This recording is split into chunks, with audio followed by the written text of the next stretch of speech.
to another episode of Talking Success, connecting the global FinTech community. I'm Stacey Jafta, and today I'll be talking with Brett Dyason, CEO and co-founder of Hepstar. Hepstar provides global supply and merchandising for travel ancillaries to OTAs, travel tech companies, and airlines through their B2B-based API technology. Hi, Brett. Thanks for joining me on the podcast. How are you doing? Hi, Stacey. Thanks. Thank you for having me. All good on this side? How's your day been? How's the last couple of months been? It's been interesting. I think today has been, quite a nice day, funny enough. I haven't had as many calls as what I'm typically having now during this period. So it's been sort of a mix between getting in a nice walk this morning, a couple of team calls, and then some calls with some of our partners. But in general, it has been sort of an interesting process. With COVID obviously taking a very strong effect over the last month or two. We definitely are experiencing far more calls than what we used to. Really? Calls internally amongst the team or with potential and current clients? It's a combination of both. With clients and prospecting, we're seeing maybe a 30 to 40% increase in calls on our existing customer base, and then also partners looking to really expand their ancillary horizon or increase their recovery transition period. And then internally, of course, not having those daily stand-ups with the team, managing the team on a daily basis and weekly basis has been a little bit more difficult. So we've just ensured that we have clear communication lines and we check in on a consistent basis. Can you give a quick rundown of Hepstar and your target audience? So Hepstar is an API-based B2B technology company that's based in Cape Town. It's our HQ. Where our engineers, data scientists, and product managers are. We also have a subsidiary in Istanbul. And we pretty much play in the travel landscape, online travel landscape. So as you can imagine, business is a bit difficult at this stage. The calls are to a large degree making sure that our customers, partners, and the team members or stakeholders that we have relationships with are okay, are healthy, their families are okay. We've taken a very passive approach to implementing new projects, or even from the prospecting side. For us, we wouldn't want to be too aggressive from that perspective. Some companies are just trying to survive during this process. So where our partners do want to move forward on a different implementation or project, we engage with them. If not, we're really waiting until the dust settles with COVID to continue those conversations. But back to the original question, we bridge insurtech and travel tech in the landscape. So we've got an insurance flavor. We ultimately, you could consider us like a middleware. So we aggregate content from a range of global suppliers. And this is both travel insurance, and there could be other travel ancillary products, which we refer to as travel extras. So we've got partners like AXA, Chubb, Ergo, Cornerstone in Nigeria. It's across the board globally. And then we also offer products like the Entertainer based on your travel duration, global Wi-Fi, eSIM, and so forth. That's the one aspect, aggregating content and making it available through our partners in their online environments through a single integration. And then the second, and that's not really rocket science, to be honest, it just takes time and you need credibility. The second aspect is we optimize the content that we serve our partners. So we've got a data analytics and optimization team. So we look at increasing the average revenue per booking in real time based on the various tools that we've got in our platform, which would range from multivariate testing to traffic splitting, our own in-house recommendation engine, triggers, and their range of other features as well. So in a nutshell, that's what we do. We've seen some wonderful traction, or I would say pre-COVID, we were seeing some amazing traction and growth. Of course, anyone in the travel landscape now, and I think potentially other verticals, is either seeing no sales or they're starting to see a downturn with the global economy obviously moving into some form of recession during this process. Before we get into it, let's jump to the beginning. I want to know your journey as a person and how you came about the idea of building Hepstar. So I'm not your typical tech guy, to be very honest. When I started, well, if you start from university or graduation, I graduated at a university called Nelson Mandela Metropolitan University in Port Elizabeth.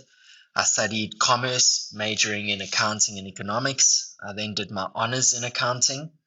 Um, and I went the route of doing my articles. So I qualified as a chartered accountant, and at the same time did the process of doing my CFA levels. And I qualified as a chartered financial analyst. I always thought I'd be an investment banker, to be honest, in New York.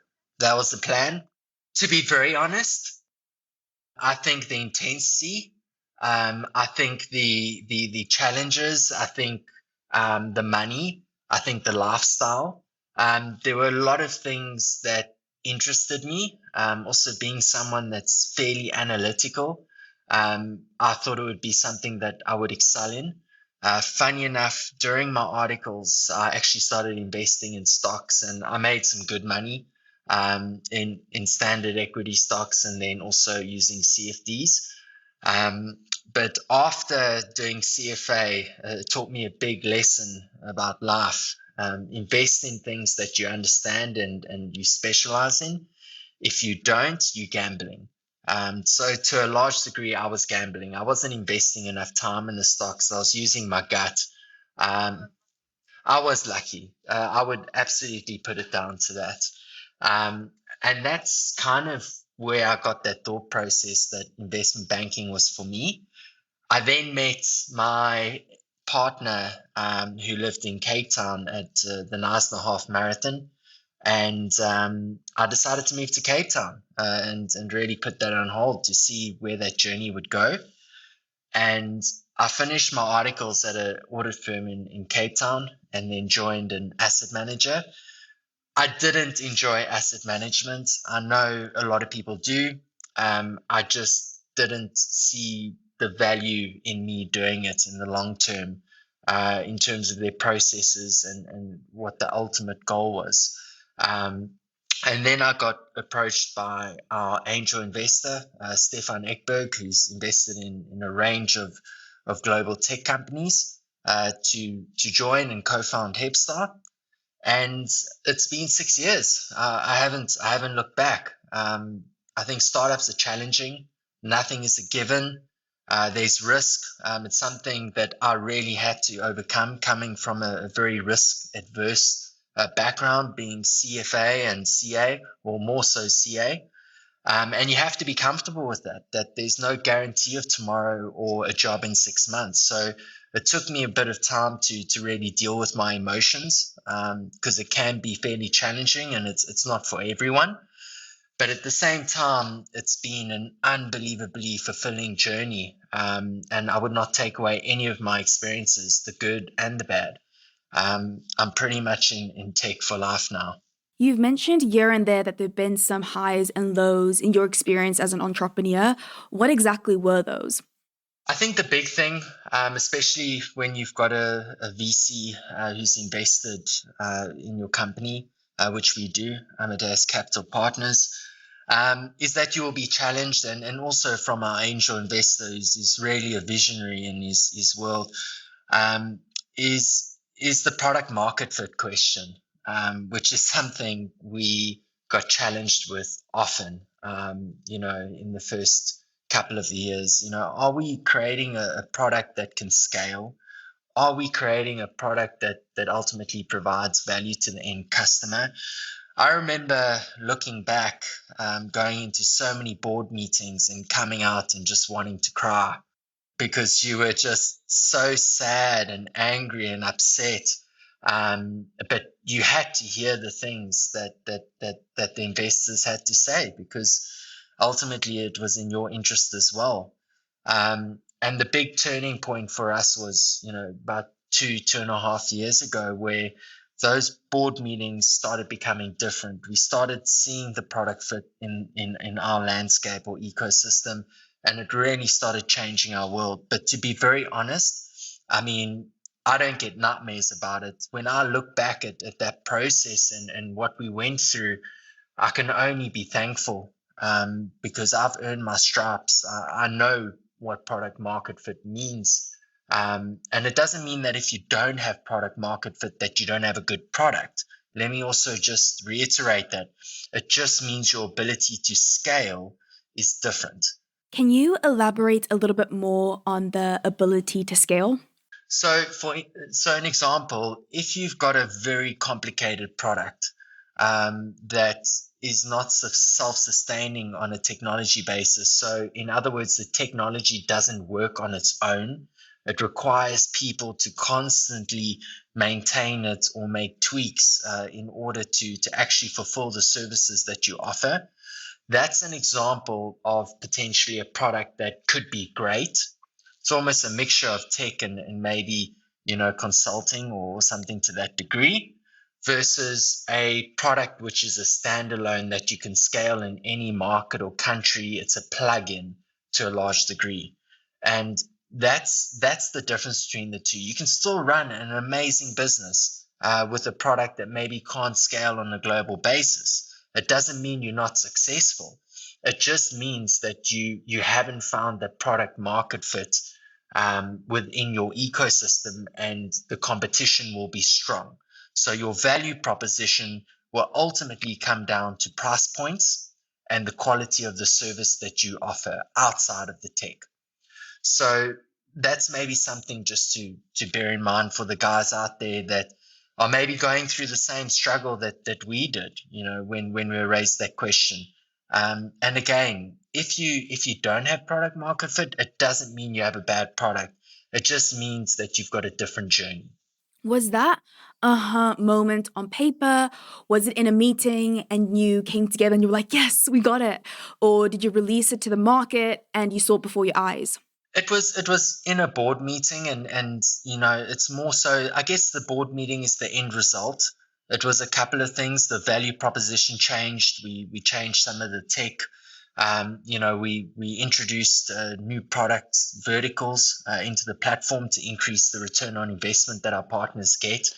The tech is completely self-fulfilling, from that perspective. We do have an optimization team, from a revenue management perspective. So we do have some form of consulting in our business, but the traction we're getting from the markets and the players that want to work with us really led to that point where we said, we've got this, we've got a business here, and we can make it global the way that we've built out the platform. Nice. Your product is heavily intertwined with the travel industry. How has your product been impacted by COVID-19, and has there been a need to pivot? We're very fortunate in the sense that we believe the products we offer will be just as applicable, pre and post COVID. Some of the examples I mentioned before being, travel insurance, the entertainer, global Wi-Fi, eSIM, physical SIM. We don't think that's going to change.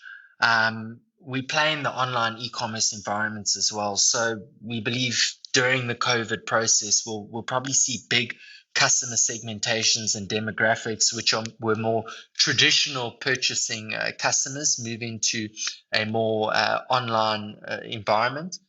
So the adoption of online channels, I think, will increase dramatically, because once that customer base shifts, they never go back. I mean, if you think about those old Nokia phones we all had, I don't know, maybe 10 or 15 years ago, if you walked up to someone now and said, would you like a Nokia phone or would you like the latest, Apple or Samsung? I guarantee you that 99% of people are going to choose the Apple or Samsung. You're going to get the 1% who says, actually, maybe that Nokia was amazing. Unless you want the brick, the one that can fall and never break.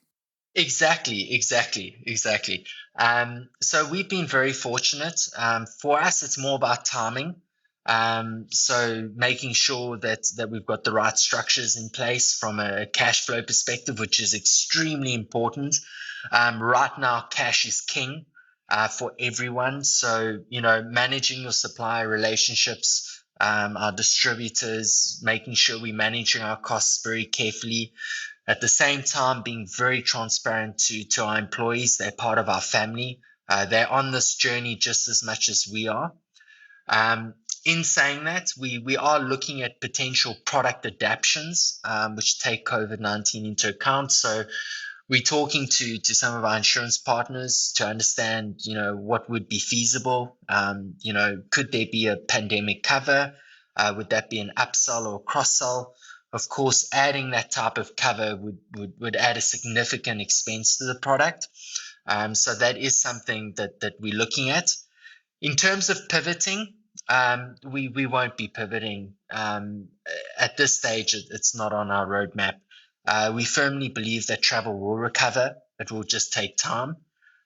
So for us, it's about making sure that we've got the right infrastructure in place. We push the projects that we need to, the integrations with partners, the feature development, really the pain points that will make our life a lot easier when we come out of this. That's the big focus. So something we generally live by is the hours rule. So how many hours a month are getting wasted in our development team or product or data because they have to do a manual process, or they're getting, instructions from customer support or finance. So we're dealing with a couple of those issues to make everyone's life easier and really our ability to scale a lot quicker. If I was in a more traditional landscape, and I'll use an example, if I've got a bricks and mortar retailer right now, I would be strongly considering what my strategy is to go digital. Because again, once that customer base is shifted, they don't go back. So I would be looking at, am I going to be deploying an online store? How am I going to be dealing with the marketing? Do I have the skill sets to do any of this? If I don't, I may need to consider bringing them in. Perhaps closing down one or two stores in terms of footprint. It may not be necessary if you get the traction online. But I mean, these are all questions I would be asking myself right now. And it's not just retailers, it's insurers, it's banking, it's across the board. I think if there's one thing we've seen during this process is that a lot of financial institutions maybe weren't ready for this. From working remotely to offering products online, and anything online is about convenience. It's about making the end customer's journey easier. Because right now we live in a world with really difficult customers who expect an amazing UX experience and click of a button. So I think it has raised a couple of interesting discussions internally, I imagine, at some of those bigger financial services companies. Touching on remote teams, I know that you have quite a few different teams around the globe. Do you have any tips for those that this may be their first time having to work from home and keep communication with teams that are in different locations? Are there any cool tools you use or systems? So we currently use MS Teams, which has been working okay. I think any virtual call has got its limitations, and we all need to be aware of that. I mean, there's so much content or videos going around of, those cases where I try and talk, then Stacey tries to talk, and then there's a pause, around 10 or 15 minutes of an hour meeting, maybe, are lost because you're asking people to repeat what they said, or, maybe someone didn't get an opportunity to say what they wanted to say. So I think a lot can potentially get lost in translation. I think with these type of meetings, and especially when you've got a range of stakeholders in. So I would just like to remind everyone that it is a really stressful time, from a personal and business perspective. We know that virtual calls are problematic, but also remember your employees are now working in also a very different environment that they're not used to. Which could be very stressful. For instance, staff with families or different difficult conditions at home. we all need to take this into account and have patience with each other, show respect and kindness. It's something that internally we remind everyone when we have our bi-weekly meetings, that remember we're all human beings and we're going through this together, and it's not an easy time. Typically what we do in terms of communication in the team, because we firmly believe in our team and what I refer to as our Hepstar family, is that we keep the communication very transparent in terms of how we've approached this. Yes, we're very lucky in the sense we haven't had to do retrenchments, but we have done a form of cost cutting on salaries. And how we went about this is we actually gave all our employees two options. Option one was we have to look at redundancy and retrenchments, but we didn't mention names or departments. And the second was, well, look, we'll do salary reductions on this scale, starting with executive management taking the biggest hit, working its way down to less senior staff, but on a sliding scale that made sense for everyone to ensure everyone still earned money and could make a living. It was overwhelmingly positive. Everyone barring, one or two people went with option two.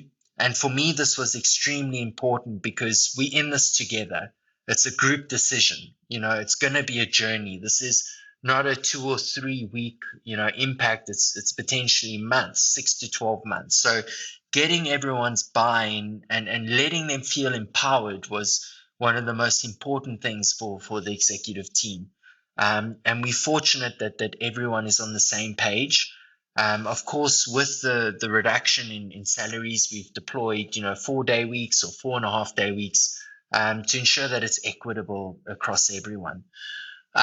Another example of what we're doing is each of the team leads has daily check-ins with their team. And this is from not only a work perspective, but personal. What do we want to get done today? How are you doing? How are things at home? Are you okay? Have you got any problems? And then ultimately that's fed back into the executive team. The executive team has at least weekly calls with the leads.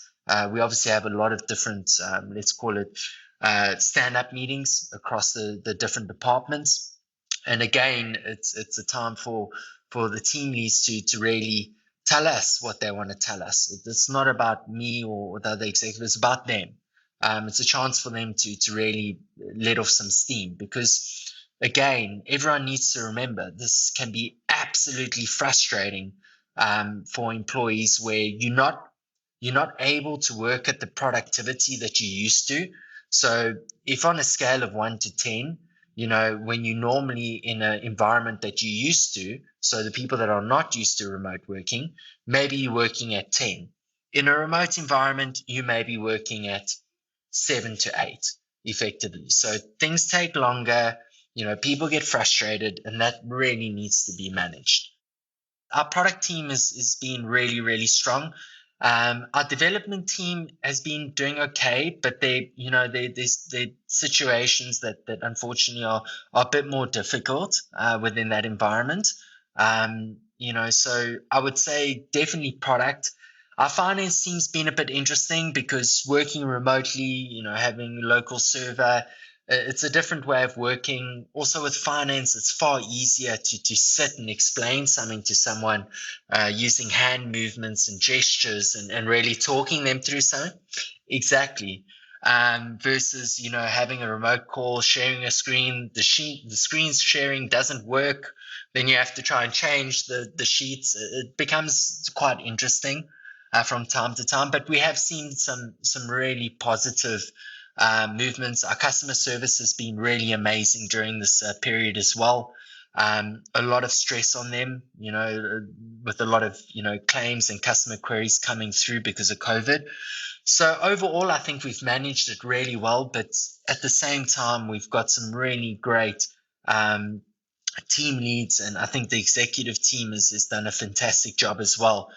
From the outset, for us, it was about two things. It was about our people, and then it was about our partners. Those were the two key things outside of cash flows. The last thing I would just mention here, and maybe something other companies can look at deploying, just to ease the mood and allow employees to remember why they love working where they do and why they love working with their fellow employees, is that we got two of our, what we refer to as spirit warriors, to come up with some digital social events to really ease the mood and make it less stressful for everyone. So this is something we started 2 or 3 weeks ago, and it's been absolutely helpful. Of course, it's not mandatory to everyone. The staff can opt in if they want to. And some of the activities that we do, so the last 2 weeks we've done online bingo with the team. You can change your background, you can wear a hat, you can do what you want, you can have a drink, have a coffee. It's been really fun. And then we're also planning on doing online cooking classes. So we actually did a cooking class with our team. One of my coworkers, her husband is an executive chef, and he taught us how to make the perfect steak, and we loved it. It was so much fun, and we were laughing, and we actually learned something from it. So yeah, it's a great idea. Yeah, we don't have any chefs yet, but we could have some. But we're planning on letting one of the employees to take the cooking class. So they'll give ultimately everyone else the opportunity to watch, get the recipe, and really make it as interactive as possible. So that's something on the cards. And then we're also looking at online yoga. So one of our team members taking a class. It definitely won't be me. I'm not the most flexible person, and I consider myself very much at the beginner stage. Outside of that, we do ad hoc challenges. So we ask everyone to take a photo when they're taking out the bins, or take a photo with your pets or with your family, and then we put it together and then send a collage to everyone. Exactly. So I guess those are some of the things other companies can try. For us, it's working well.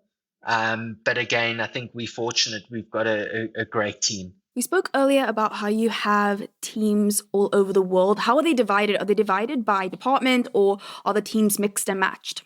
So we've got two entities, the ones in Cape Town and the others in Istanbul, Turkey. So our engineering and product and analytics team and back office staff are all in Cape Town.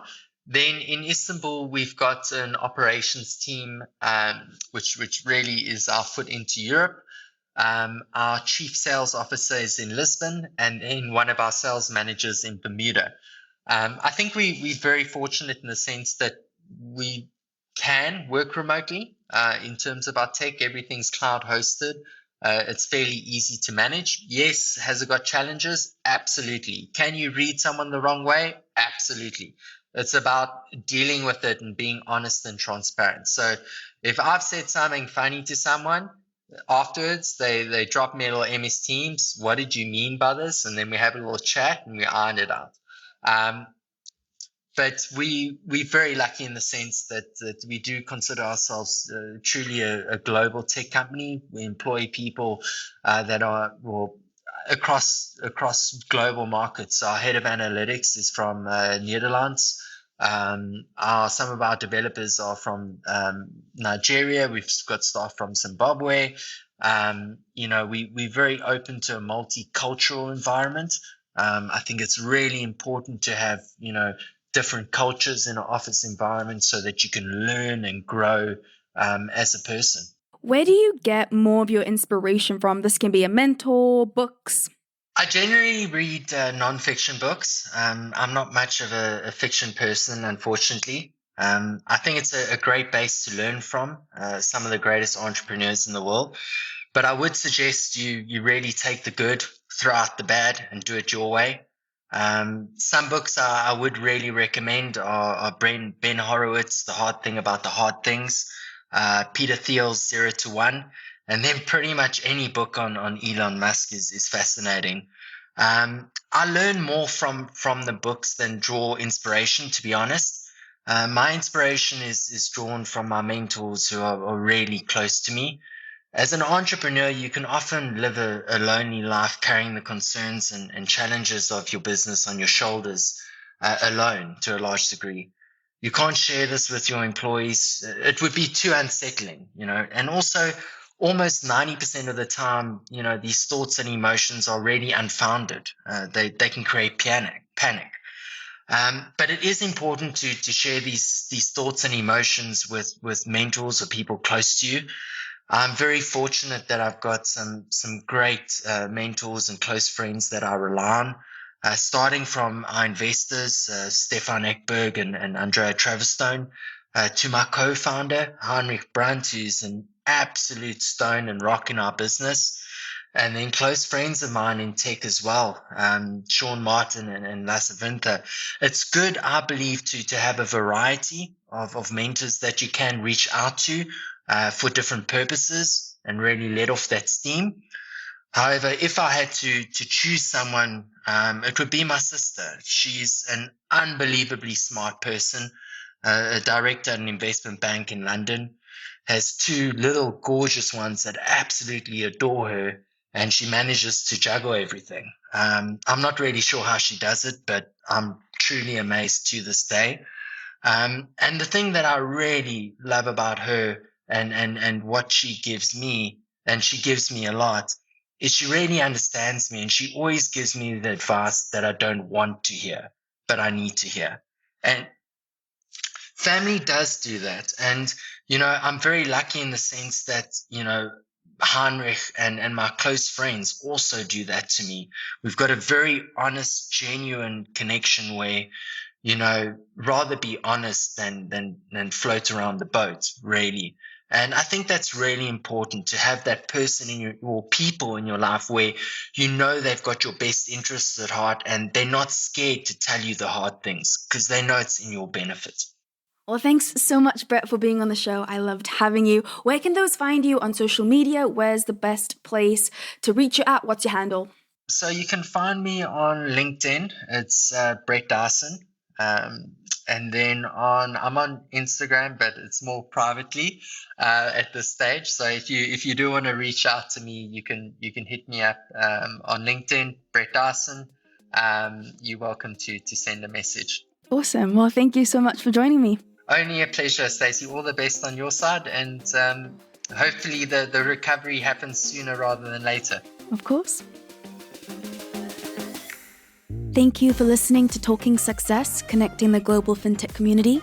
Feel free to follow us on Instagram at Talent in the Cloud. And if you're interested in exec talent or you yourself are looking for a new exciting change in your career, check out our website, talentinthecloud.io.